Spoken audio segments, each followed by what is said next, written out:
People have been asking me left and right who's my favorite Spider-Man character of all time. Is it Tom Holland? Is it Andrew Garfield? Or is it Tobey Maguire? Now, honestly, in my opinion, I have scaled all three of them down. And Tobey Maguire will always be my favorite Spider-Man character. He had the better drive, he had the better motive, he had the best villains, and not only that, but the villains had more of an impacting standpoint of why they became bad in the first place. Tom Holland Spider-Man, even though he's the main focus today,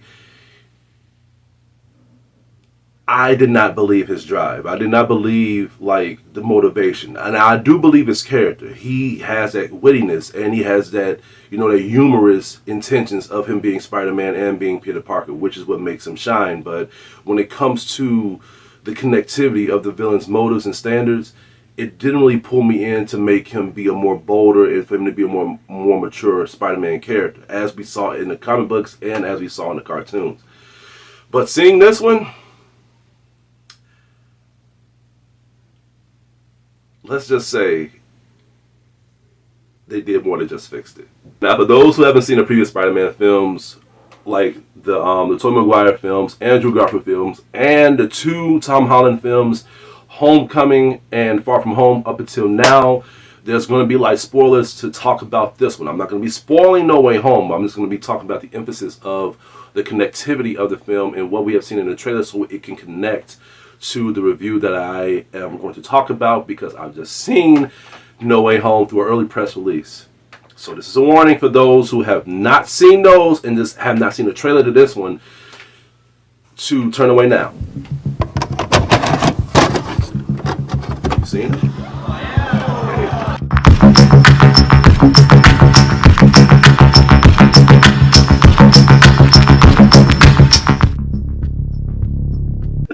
Spider-Man No Way Home is a 2021 superhero film that is published and co-produced by Marvel Studios, and it's a direct sequel from the Tom Holland series Far From Home. After Peter Parker's identity as Spider-Man was exposed by Mysterio at the end of Far From Home, his life and reputation is ruined upside down. Soon he asks Dr. Stephen Strange to help restore his secret identity, but instead breaks open a multiverse, allowing 5 supervillains from alternative relatives who previously fought other versions of Spider-Man to arrive. Now, my problem with Tom Holland's Spider-Man is not the fact that he portrayed Spider-Man's character, but as they portrayed the pacing when it came to him fighting the villains. Now, in my opinion, the previous Spider-Man films, Homecoming, Far From Home, they was good movies, but when it came to the enemies, that's what makes the movie pacing be important. What are going to be the motivations of the enemies, and how is Peter Parker going to overcome them? But I didn't really believe the drive, honestly, because 2 of the villains on 2 of the films, Vulture on the first film, he didn't really care about Peter Parker. Only time he cared about him is because he was dating his girlfriend. I mean, yeah, he was dating his wife. Not wife. He was dating his daughter. But other than that, his main drive and his main hatred was from Iron Man. Peter Parker just got in the way of that, and at that point, he became a threat. So it wasn't an impact for them to, get into the way of them clashing, and for them to be more of like the fights was great, but I just didn't really buy into it when it came to the intensity. Same thing with Mysterio on Far From Home.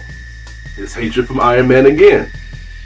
Literally just told Peter Parker, look, I won't hurt you if you just don't get in my way. But he got in his way because of Peter Parker's love interest.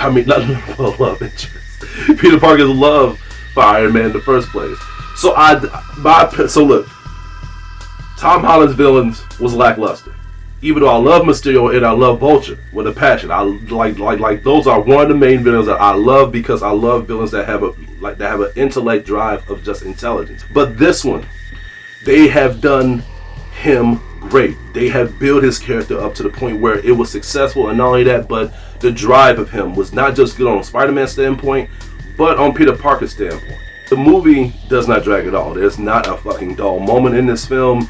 We have great chemistry on both Peter Parker and Spider-Man's character. And I think I kind of like Peter Parker's character more, because we see how he is under pressure. We see how he is when it comes to people knowing his identity and him just trying to live low, and his friends and his love interest, Mary Jane, is just trying to comfort him and try to see how things are going to be when it comes to him going through these rough times. Because here's the thing, by him having powers and by him being Spider-Man, it's hard for him to go through these things when he's Peter Parker, but everybody knows he's Peter Parker. So the best times for us to know how he is when he's Peter Parker is when he's go through these when he's go through these struggles. We never really had that on the previous ones.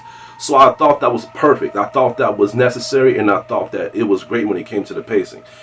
It was not really a dull moment for me. They had downtime, but they did that just to show you the frustration, the emotion of Tom Holland's character. Tom Holland did great, and he does good for Spider-Man's character. But all I'm saying is, because it will drive confusion, people are going to be confused to say that I don't like him because of the character alone. I don't like the way how they have done him when it comes to the pacing of the villains, when it came to them knowing their motive, because it wasn't just him. But with this one, they did great with every aspect when it came to the pacing of him, Peter Parker, and not only that, but the villains as well.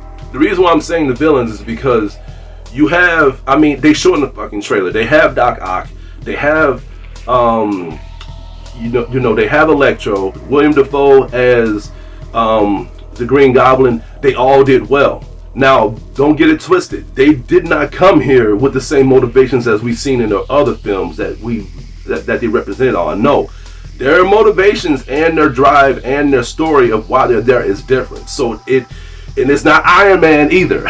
So their reason focuses on Tom Holland and just the whole multiverse loop itself. So it builds a more bigger bond with his Spider-Man premise and why he should try to defeat them in the first place. So his reason matters in this film, and I love that a lot. And the drives of the villains was believable. It was more intimidating. It was imposing also, and I felt that with every single character of this film when it came to them trying to take Spider-Man down. Even Doctor Strange character, in a way. I thought Doctor Strange character. But look, Benedict Cumberbatch. Here's the thing. No one else can do Doctor Strange. I don't know if it's because let's just face it here. Benedict Cumberbatch, he's a great actor. Everything that he does, he pours his fucking heart out. He has iconic roles. He owns Doctor Strange. And the crazy thing is, he acts, like the way how he acts, the way how he presents himself. And he tries to stop Spider-Man to try to convince him that he cannot do what he needs to do. So it's not like he's a villain in a way, but at the same time, he tries to get in the way of him to try to make reason to why he needs to stop what he's doing in the first place. Don't want to spoil it, but just to let you know that Doctor Strange will get in the way of trying to get rid of the motives that Spider-Man is trying to accomplish.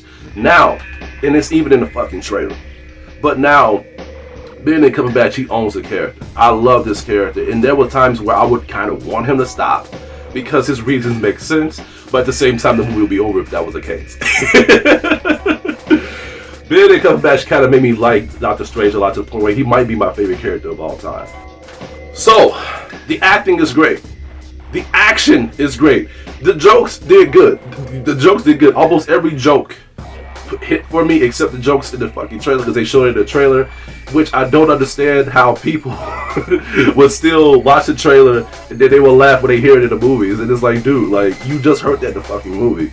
But all I'm gonna say is this movie has done justice, and it has cleaned up the issues that they had from the other previous Spider-Man films that Tom Holland has portrayed as Spider-Man himself.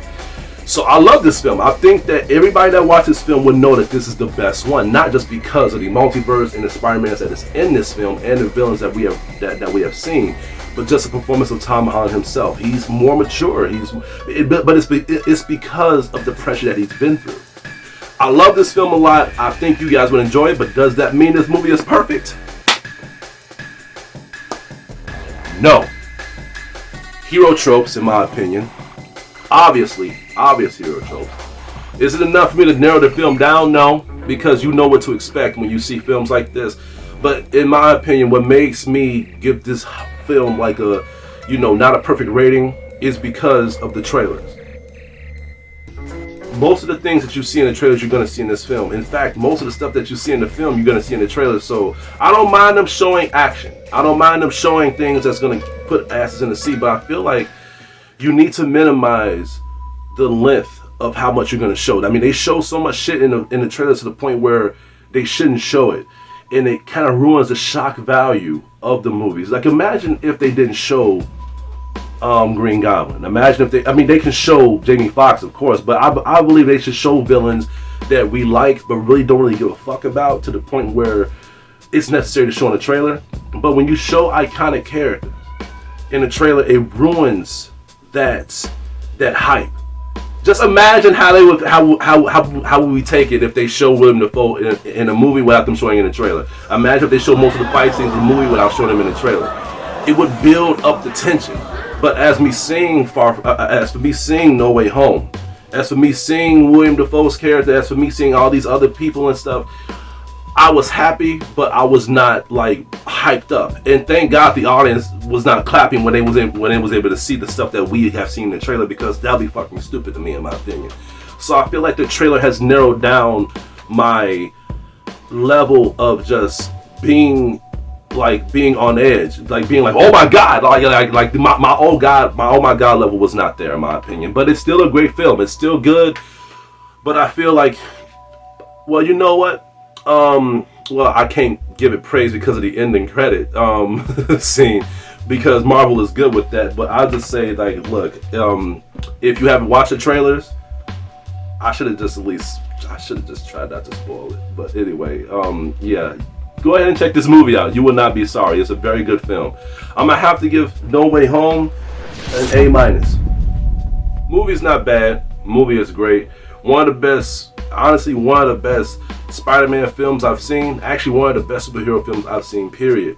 Ever since the first Captain America movie. I think the first Captain America movie was very good. People keep saying Civil War was the best one, but I just like movies that has a very good building drive of the characters, of how they end up being who they are.